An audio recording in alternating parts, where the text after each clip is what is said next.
Section 1. In this section, you will hear two conversations. Questions 1 to 5 are based on the following conversation. The answer should be appropriate to the content of this conversation.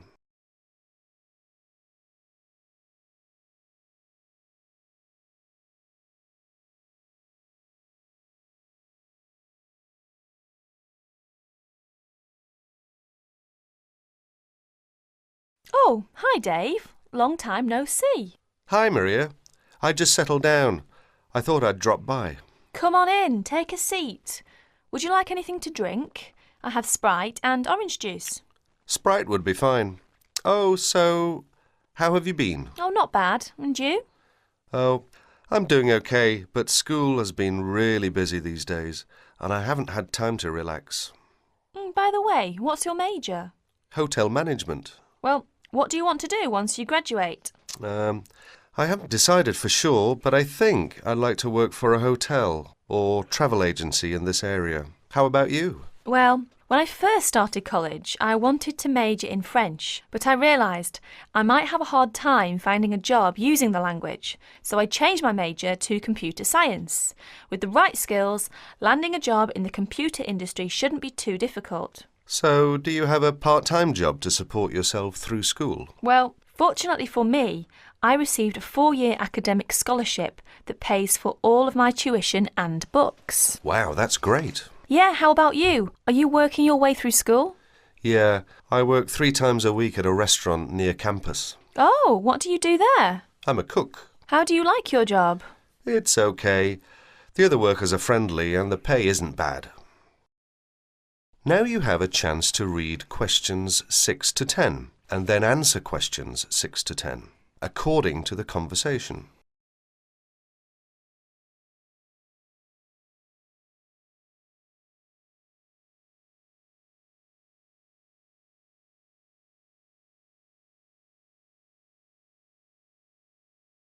Several days later, Dave and Maria met on campus. So what do you want to do tomorrow? Well, let's look at this city guide here. Here's something interesting. Why don't we first visit the art museum in the morning? OK, I like that idea. And where do you want to have lunch? How about going to an Indian restaurant? The guide recommends one downtown, a few blocks from the museum. Now that sounds great. After that, what do you think about visiting the zoo? Well, it says here that there are some very unique animals not found anywhere else. Well, to tell the truth, I'm not really interested in going there. Yeah, why don't we go shopping instead? There are supposed to be some really nice places to pick up souvenirs. No, I don't think that's a good idea. We only have a few traveller's checks left, and I only have $50 left in cash. No problem. We can use your credit card to pay for my clothes. Oh no, I remember the last time you used my credit card for your purchases. Oh well, let's take the subway down to the seashore and walk along the beach. Now that sounds like a wonderful plan. That is the end of section 1.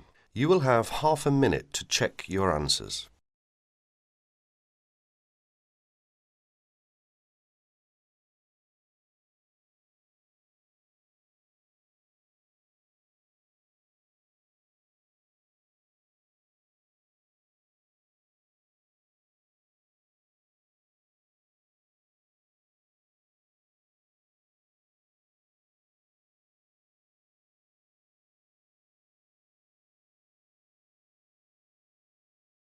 Section 2.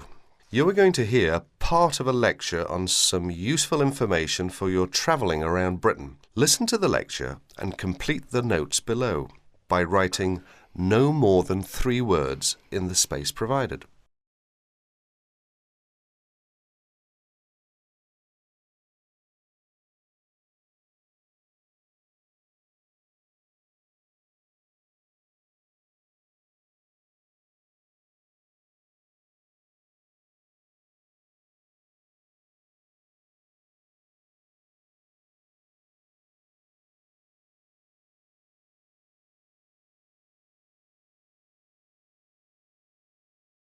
Good afternoon and welcome to the session on Britain. This afternoon, I would like to provide some useful information for you about travelling around Britain. Britain has over 700 tourist information centres. You will find them at major ports, airports, stations, historic landmarks and towns, and holiday centres. So just look out for this sign that says Tourist Information. The staff will be able to answer your holiday queries, as well as provide essential maps, guides and brochures. Tourist information centres at major ports and airports in London and addresses of British Tourist Authority European offices are all listed on the Tourist Information Centres. Now, let's talk about the telephone in Britain. You know, Britain is well supplied with public telephones. Street kiosks take lop coins.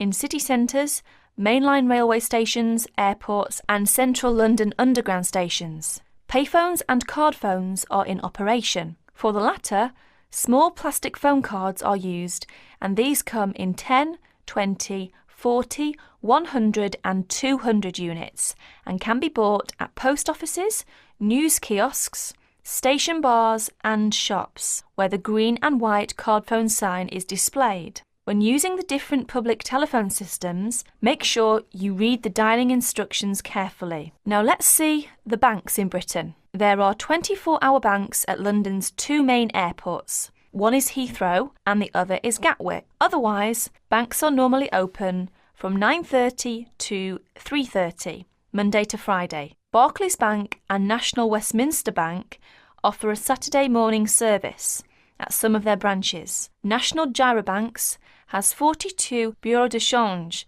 located in post offices throughout the country in main tourist areas. Opening hours are 9 to 5:30 weekdays, 9 to 12:30 Saturday mornings. One exception to this is the Trafalgar Square office, whose opening hours are 8 to 8 weekdays and Saturdays, and 10 to 5 on Sundays.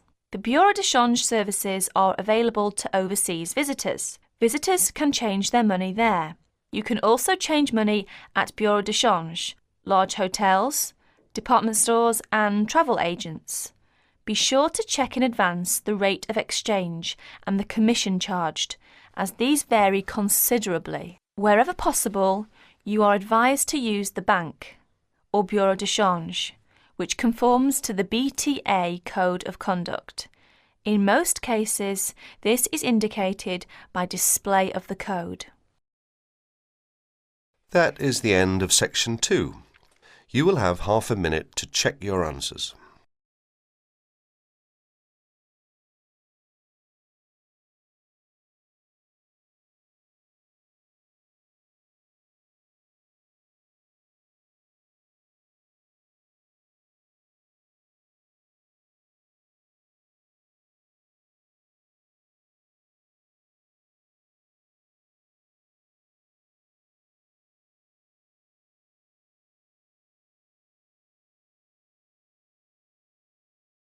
Section 3. You will hear an interview with Dr. Simons. Now you have some time to read questions 21 to 30.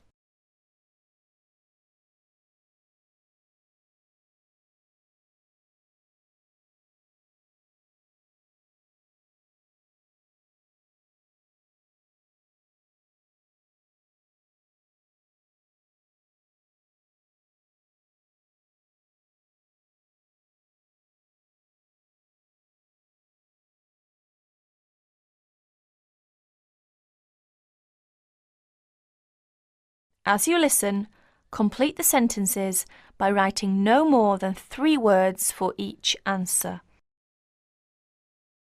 Well, as I said, there were 3 areas of interest, so perhaps we should take each in turn. Fine. Let's take the medical and physical evidence first. Well, first of all, life expectancy.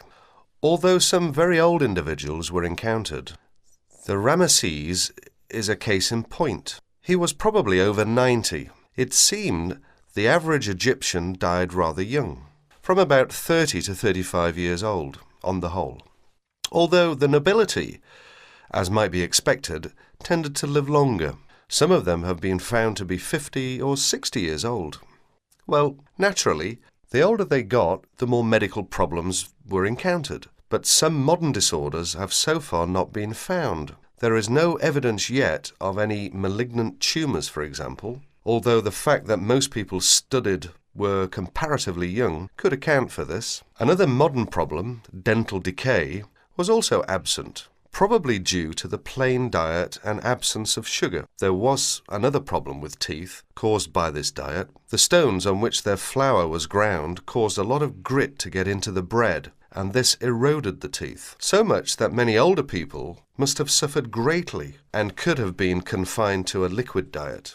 An abscess on the jaw caused by this kind of erosion may in fact have contributed to the death of Ramesses II. Analysis of the internal organs of several mummies has revealed that intestinal parasites were common, even among the upper classes. Evidence of a generally low standard of public hygiene and another widespread disorder was a form of anemia. Naturally, the ancient Egyptians didn't smoke, but lesions on the lung were widespread. These, however, are the sort that we associate today with workers in mines and quarries, and must be due, in the case of Egyptians, to living in sandy desert conditions.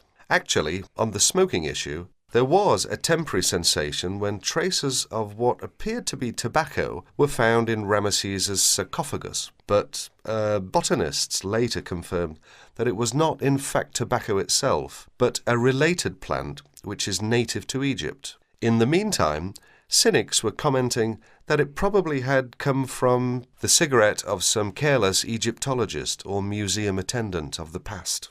Ha ha! And what about their physical appearance? Well, what would you expect from seeing Egyptian art? They were light and slight in build. The average height for both men and women was about 1.60 meters, and studies of the skeletons from which the covering of flesh can be extrapolated suggest that they weighed much less in relation to their height than most modern people, from about 10 to 15 kilograms. Less than someone of a similar height today is the estimate. And what about mummification? Well, the first thing to be said is that it wasn't always done in the same way, and it was by no means infallible, as many people tend to think. Many bodies, including that of the famous King Tutankhamun, were also entirely destroyed by overuse of one or another of the substances generally employed. The basic procedure was much the same, however. Most of the internal organs, including the brain, were removed and preserved separately in a jar. The brain was got out through the nose using a sort of hook. Oh dear. Yes, it used to be thought that the heart was always removed too, but in the case of Ramesses it was found in place. The body was then immersed in a substance called natron. That's a form of sodium carbonate, which occurred naturally in Egypt, for 40 to 70 days. It was then washed, made up and wrapped in linen bandages and placed in its coffin or sarcophagus. Then it was soaked in oils, resins and perfumes to help preserve it further. You said the body was made up. Do you mean its face was painted? Yes. Ramesses was not only made up, they had to restructure his nose, which was damaged when they took out his brain. The investigators found that it had been stuffed with small animal bones, and peppercorns of all things. His hair had been dyed too. You said that Ramesses had suffered other adventures after his death? Well, yes. Poor chap. Well, for a start, he was found in a much later tomb than his real date. Along with a lot of other pharaohs, it looks very much as if the priests of later times had moved and reburied him to save him from tomb robbers. His body was transported, along with the other pharaohs found in the same tomb, to the Cairo Museum. That was in 1871, and it was put on display. Well, naturally, removed from the dry desert atmosphere, his body started to deteriorate, and by the 1970s was in very poor state. That was part of the reason why the Egyptian authorities gave their consent for its temporary removal to Paris for study. Yet another upheaval. The French experts aimed not only to carry out an investigation, but were also able to apply the latest techniques of restoration and conservation. so that at the end of the study, Ramesses was specially treated and then rewrapped in new bandages. Well, they weren't exactly new, since they were of ancient Egyptian date, given a new sarcophagus and carefully transported back to Cairo, where he is now kept in a controlled environment, which should slow down the deterioration process. So, as I said at the beginning, not only was science served, but a proper respect was paid to the remains in the end. Exactly. That is the end of section 3. You will have half a minute to check your answers.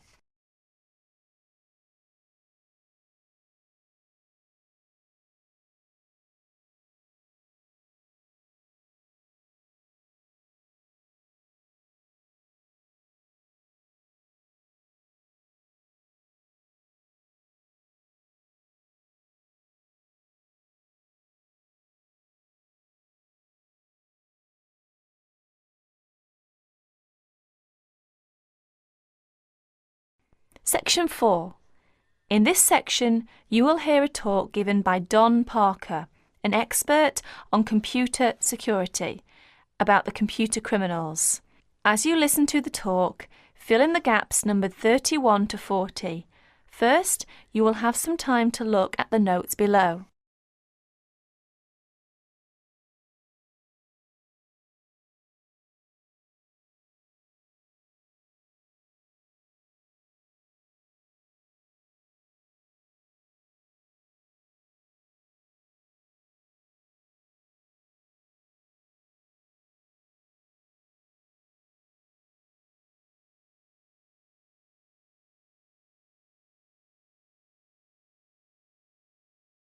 Now listen to the talk. Hi there. As an expert on computer security, my job is to oversee and analyze the phenomenon in computer users. Computer has been commonplace in our daily life, make our life and work efficiently and lively. However, with the development of the computer technology, computer crime has come to arise more people's attention. Now, in respect of this topic, I will present some of my view and studies. What kinds of people are perpetrating most of the information technology crime? According to my research, over 80% may be employees. The rest are outside users, hackers and crackers and professional criminals. It is amazing that employees amount for this large portion. Let us see them in detail. Employees. Employees are those with the skills, the knowledge, and the access to do bad things.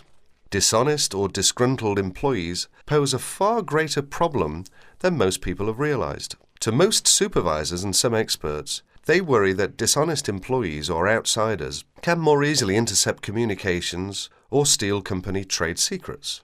Workers may use information technology for personal profit or steal hardware or information to sell. They may also use it to seek revenge for real or imagined wrongs, such as being passed over for promotion. Sometimes they may use the technology simply to demonstrate to themselves that they have the power over people. This may have been the case with a Georgia printing company employee convicted of sabotaging the firm's computer system. As files mysteriously disappeared and the system randomly crashed, other workers became so frustrated and enraged that they quit.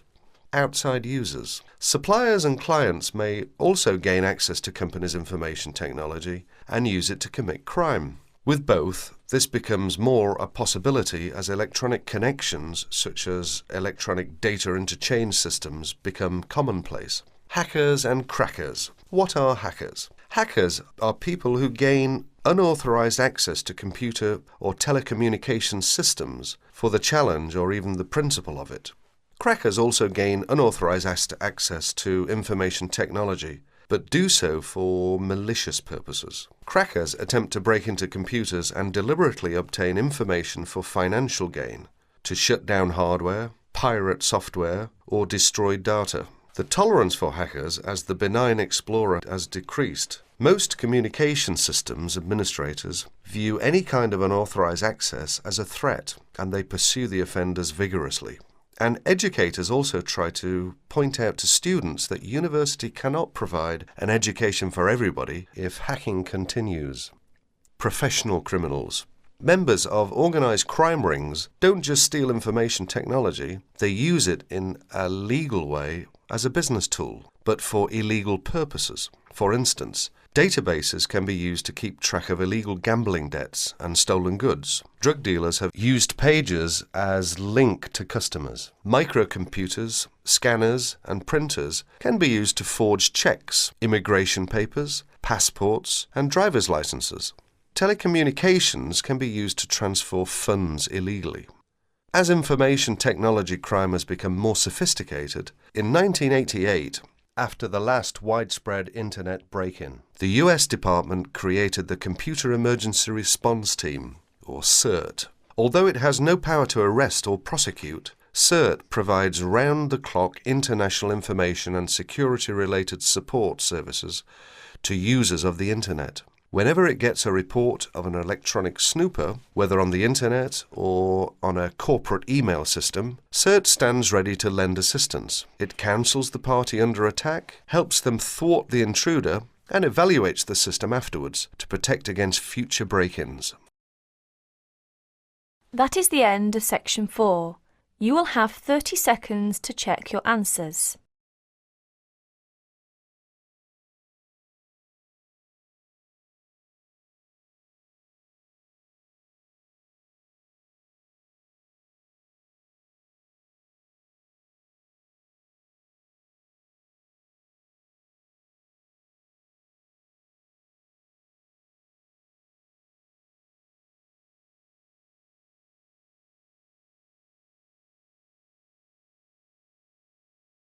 That is the end of practice test 3.